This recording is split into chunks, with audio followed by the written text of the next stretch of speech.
दोस्तों बात करने वाले हैं अवंती फीड स्टॉक के बारे में। देखा जाए तो अवंती फीड स्टॉक में दो चीजें यहाँ पे आपको बताने वाला हूँ। एक तो स्टॉक के रिटर्न के बारे में, दूसरा भाई यहाँ पे जो गिरावट हो रही थी पिछले काफी टाइम से, यहाँ पे जो परफॉर्मेंस देखने को मिलने चाहिए थी वो परफॉर्मेंस यहाँ पे देखने को नहीं मिली, उसके पीछे का सबसे बड़ा रीजन क्या था। ठीक है, तो सबसे पहले रिटर्न के बारे में बात करें तो देखो इस स्टॉक के अंदर मुझे नहीं लगता कि भाई किसी को ज्यादा यहाँ पे लॉस देखने को मिला हुआ है, क्योंकि इस स्टॉक में आपको कहीं पे भी कोई भी लॉस देखने को नहीं मिलेगा। लेकिन यहाँ पे एक इंटरवल टाइम ड्यूरेशन ऐसा है जहां पे आपको 10% की गिरावट जरूर आपको देखने को मिलेगी, और वो इंटरवल होता है कि जब भी आप बाय करते हो तो उसके 3-4 महीने बाद आपको 10% की यहाँ पे गिरावट जरूर देखने को मिलती है।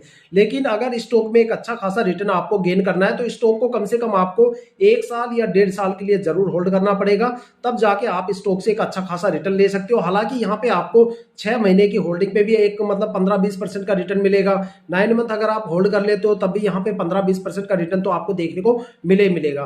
ठीक है, लेकिन जो सबसे बेस्ट रिटर्न है वो कम से कम 1 या 2 साल के आसपास आपको देखने को मिलता है। ठीक है, और अगर यहाँ पे गिरावट की जो इसकी परफॉर्मेंस इतने टाइम से जो स्टक थी, जो यहाँ पे गिरावट हो रही थी, उसके पीछे की अगर बात करें तो देखो मैंने जून जुलाई में आपको लगातार बोला था कि भाई लीप ईयर आ रहा है, लीप ईयर में थोड़ा संभल के रहना। मार्केट के अंदर सबसे ज्यादा गिरावट का शिकार सिर्फ लीप ईयर में ही बनते हैं बंदे।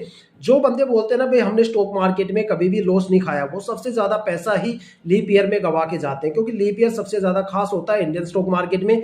क्योंकि लीप ईयर के अंदर लीप ईयर सबसे ज्यादा खास क्यों होता है, क्योंकि Indian stock market leap year में अपनी लिक्विडिटी को कंट्रोल करता है, अपनी महंगाई दर को कंट्रोल करता है। दुनिया के अलग अलग स्टॉक एक्सचेंज का अलग अलग टाइम होता है अपनी लिक्विडिटी और महंगाई दर को कंट्रोल करने का, लेकिन लीप ईयर में इंडियन स्टॉक मार्केट अपनी लिक्विडिटी को कंट्रोल करता है।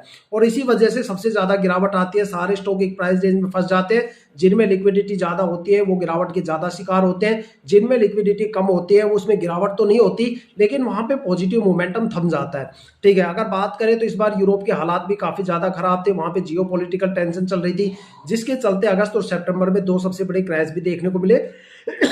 और अगर बात करें एफआईआई, बीच में एफआईआई ने भी काफी बड़े लेवल पे बिकवाली की थी। ठीक है, तो ये सारे रीजन थे मार्केट में गिरावट के।